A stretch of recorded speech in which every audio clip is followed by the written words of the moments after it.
నమస్తే, welcome to సాహితీ TV. నేను రవి. ఫ్రెండ్స్, తెలుగు రాష్ట్రాల్లో ముఖ్యంగా ఈ మధ్య కాలంలో ఎక్కువగా వినిపిస్తున్నటువంటి పేరు నీరబ్ కుమార్ ప్రసాద్. నీరబ్ కుమార్ ప్రసాద్ అంటే ఎవరు? అంటే తెలుగు రాష్ట్రాల్లో ఈయన పేరు మారుమోగటానికి గల కారణాలు ఏంటి? ముఖ్యంగా తెలుగు రాష్ట్రాలు అంటే ఆంధ్రప్రదేశ్ నూతన ముఖ్యమంత్రిగా పదవీ బాధ్యతలు స్వీకరించే ముందు చంద్రబాబు నాయుడు అంతకుముందు ఉన్నటువంటి చీఫ్ సెక్రటరీ జవహర్ రెడ్డిని తొలగించడం, తర్వాత నీరబ్ కుమార్ ప్రసాద్ని ఎంచుకోవటం జరిగింది.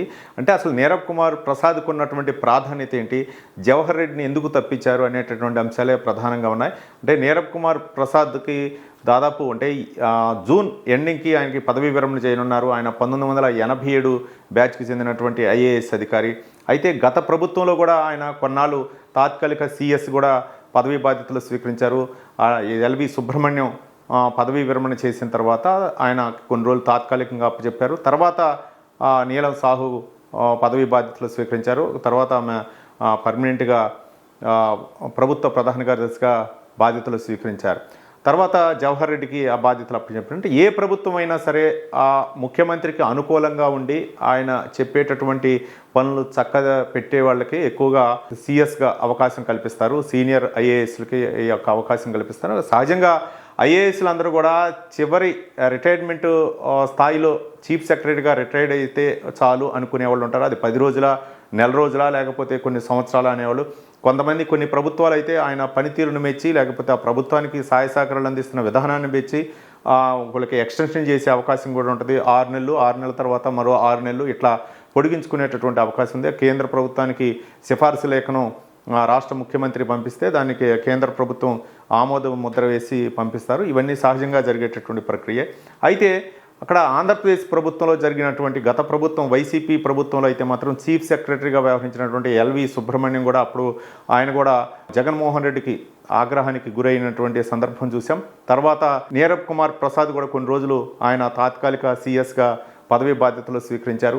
ఎందుకు నీరబ్ కుమార్ ప్రసాద్ని పక్కన పెట్టడానికి గల కారణాలని మనం ఒక్కసారి కనుక విశ్లేషణ చేస్తే, ఆయన ముక్కుసూటి వ్యక్తి, మరోపక్క ఎలాంటి అవినీతి అక్రమాలకు తావులేని అటువంటి ఒక సీనియర్ ఐఏఎస్ అధికారి కాబట్టి ఆయన పక్కన పెట్టాల్సి వచ్చింది. ఏదైతే జగన్మోహన్ రెడ్డి ప్రభుత్వం కొన్ని పైరువీలు చేయాలనుకున్నో అవన్నీ కూడా ఆయన చేయకపోవటం, మరోపక్క ఈయనే అధికారి కాదని చెప్పేసి ఆయనకి ప్రాధాన్యత లేనటువంటి శాఖ ఏదైతే ఉందో అటవీ శాఖలో ఆయన్ని బదిలీ చేయడం జరిగింది. గతంలో ఉమ్మడి ఆంధ్రప్రదేశ్లో ఉన్నప్పుడు కూడా ఆయన కృష్ణా జిల్లాలో కూడా పలు కీలకమైనటువంటి బాధ్యతలు స్వీకరించారు. అలాగే అక్కడ ఉన్నటువంటి కొన్ని సందర్భాల్లో అక్కడ అంటే విద్యాశాఖకు సంబంధించినటువంటి కొన్ని అంశాల్లో ఆయనకి అనుమానం వచ్చినప్పుడు ఆ డిఈఓని పిలిపించడం, అలాగే మందలించడం, మరోపక్క ఖమ్మం డిఈఓని కూడా ఆయన హెచ్చరించినటువంటి సందర్భాలను చూస్తే అప్పుడు అధికారులు అందరూ కూడా ఒక వైబ్రేషన్ అనమాట. నీరబ్ కుమార్ ప్రసాద్ అంటే ఒక సిన్సియర్ వ్యక్తి. ఇవన్నీ కూడా ఇప్పుడు ప్రజా పాలకులకైతే మాత్రం అప్పుడు అధికారంలో ఉన్నటువంటి పాలకులకైతే తెలిసిపోయింది.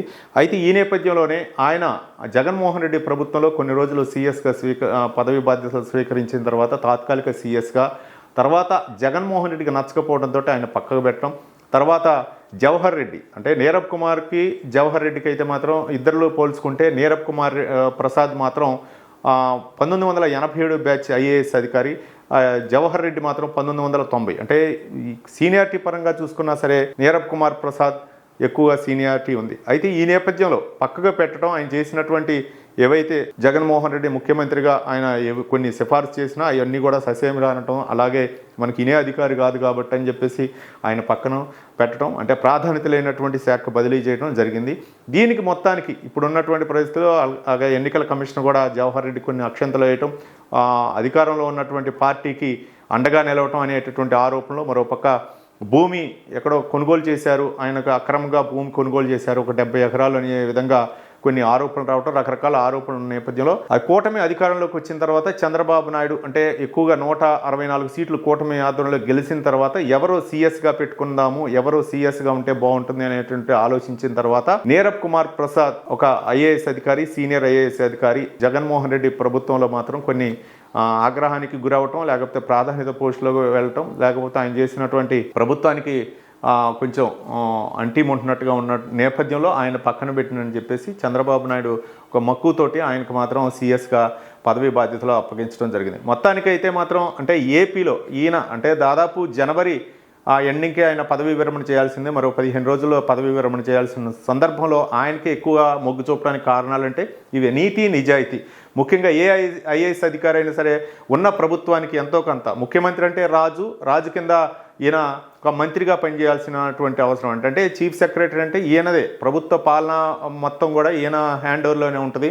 చీఫ్ సెక్రటరీ అధికారిగా ప్రభుత్వ పరంగా ప్రభుత్వ పరంగా ఏ దస్త్రంపై సైన్ చేయాలన్నా చీఫ్ సెక్రటరీ కంపల్సరిగా అధికారికంగా అది కంపల్సరిగా ఉంటుంది. కాబట్టి చీఫ్ సెక్రటరీకి అంత ప్రాధాన్యత ఉంటుంది. ముఖ్యమంత్రి తీసుకునేటటువంటి ఏ నిర్ణయాలైనా సరే చీఫ్ సెక్రటరీ చెప్తేనే, చీఫ్ సెక్రటరీ ఆమోదంతో, చీఫ్ సెక్రటరీ కన్సర్న్లోనే ఆ నిర్ణయాలన్నీ ఉంటాయి. కాబట్టి తర్వాత సీఎం తర్వాత అంతటి ప్రాధాన్యత అంటే ఒక అధికారికంగా ఉండేటటువంటి కార్యకలాపాలు అవ్వచ్చు, లేకపోతే ఏ ప్రజా సంక్షేమ కార్యక్రమాలు కానీ పథకాలు కానీ రూపకల్పన చేసినా సరే చీఫ్ సెక్రటరీ ద్వారానే అవన్నీ కూడా మిగిలినటువంటి శాఖలకి వెళ్ళేటటువంటి అవకాశం ఉంటుంది.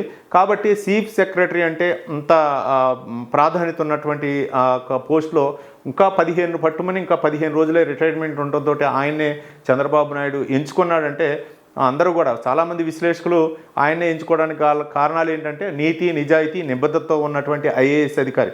గతంలో కూడా చంద్రబాబు నాయుడు చెప్పారు ఏంటంటే వైసీపీ పాలనలో ఐఏఎస్లు ఐపీఎస్లు కొంతమంది అయితే మాత్రం అధికార దుర్వినియోగానికి పాల్పడ్డారు, అలాగే అవినీతికి అవ్వచ్చు, ఈ పెచ్చిమీరిపోయింది, వాళ్ళ యొక్క విధులను పక్కన పెట్టేసి వ్యవహరించారు, వైసీపీ నాయకుల యొక్క తొత్తుల్లాగా వ్యవహరించారు అనేటటువంటి ఆరోపణలు బాహాటంగానే చేశారు.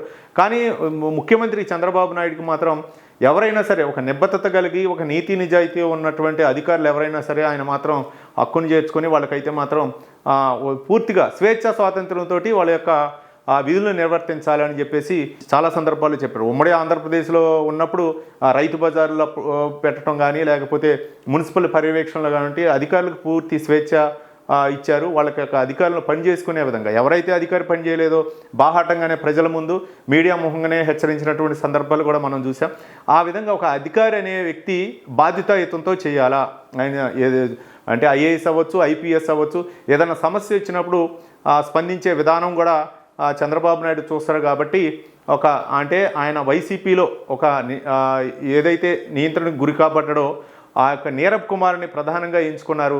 ఇంకా 15 రోజులే ఉంటుంది కాబట్టి ఈ నీరబ్ కుమార్ పదవి ఇంకా విరమణ తర్వాత ఇంకా ఏమైనా ఎక్స్టెన్షన్ చేస్తారనే దానికి మనకి ఇంకా అధికారికంగా తెలియదు. చంద్రబాబు నాయుడు ముఖ్యమంత్రిగా పదవి బాధ్యతలు స్వీకరించిన తర్వాత ఇంకా 15 రోజులే ఈ యొక్క సిఎస్ పదవీ కాలం ఉండటంతో కేంద్ర ప్రభుత్వానికి ఏమైనా సిఫార్సు పెట్టి ఇంకా 6 నెలలు ఎక్స్టెన్షన్ చేసి ఇంకా ఈ యొక్క మంత్రులందరూ కూడా గాడిలో పడి అంటే కొత్తగా పదవీ బాధ్యతలు స్వీకరించినటువంటి మంత్రులు అవచ్చు, అలాగే ఎంత అంటే ఏ శాఖలో ఎంత మేరకు ఏ విధంగా జరిగింది గత ప్రభుత్వం, అలాగే అప్పులు ఎంత, అలాగే సంక్షేమ పథకాలు కేటాయించినంత, మిగిలినటువంటి శాఖలకు ఏ విధంగా కేటాయించారు తదితర అంశాలన్నీ కూడా ఒక క్షుణ్ణంగా అధ్యయనం చేసే వరకు ఒక సీనియర్ ఐఏఎస్ అధికారి ఉండాలి. రాష్ట్ర ప్రభుత్వం మీద ఒక అవగాహనతో ఉన్నటువంటి నీరబ్ కుమార్ ప్రసాద్ అయితేనే కరెక్ట్ అనే విధంగా చంద్రబాబు నాయుడు వ్యవహరించారని మనం ఊహించవచ్చు. మరోపక్క నీరబ్ కుమార్ వ్యవహార శైలి అవ్వచ్చు, లేకపోతే ఆయన ఒక పదవీ పరంగా ఆయనకు ఉన్నటువంటి వ్యవహార శైలి అవ్వచ్చు, ఆయన అధికారుల పట్ల వ్యవహరించే విధానం అవ్వచ్చు, అవన్నీ కూడా చంద్రబాబు నాయుడు యొక్క ఆకర్షించి అని చెప్పొచ్చు. నీరబ్ కుమార్ ప్రసాద్ అయితే మాత్రం ఒక ఎటువంటి మచ్చలేని వ్యక్తిగా ఉన్నాడు కాబట్టి చంద్రబాబు నాయుడు ఆయన చీఫ్ సెక్రటరీగా ఎంచుకున్నారు. ఈ నేపథ్యంలోనే ఆయన హయాంలోనే మంత్రులందరూ కూడా ముఖ్యమంత్రిగా పదవి బాధ్యతలు స్వీకరించారు చంద్రబాబు నాయుడు. మిగిలినటువంటి మంత్రులు కూడా ఆయన హయాంలోనే పదవి బాధ్యతలు స్వీకరించారు. కాబట్టి మరికొద్ది రోజుల్లో ఎక్స్టెన్షన్ చేసే అవకాశాలు ఉన్నాయని చెప్పేసి ఊహాగానాలు ఉన్న నేపథ్యంలో ముఖ్యమంత్రి చంద్రబాబు నాయుడు ఎలాంటి నిర్ణయాలు తీసుకుంటుందో వేచి చూద్దాం. ఇది ఇవాల్టి స్పెషల్ స్టోరీ. చూస్తూనే ఉండండి సాహితీ టీవీ.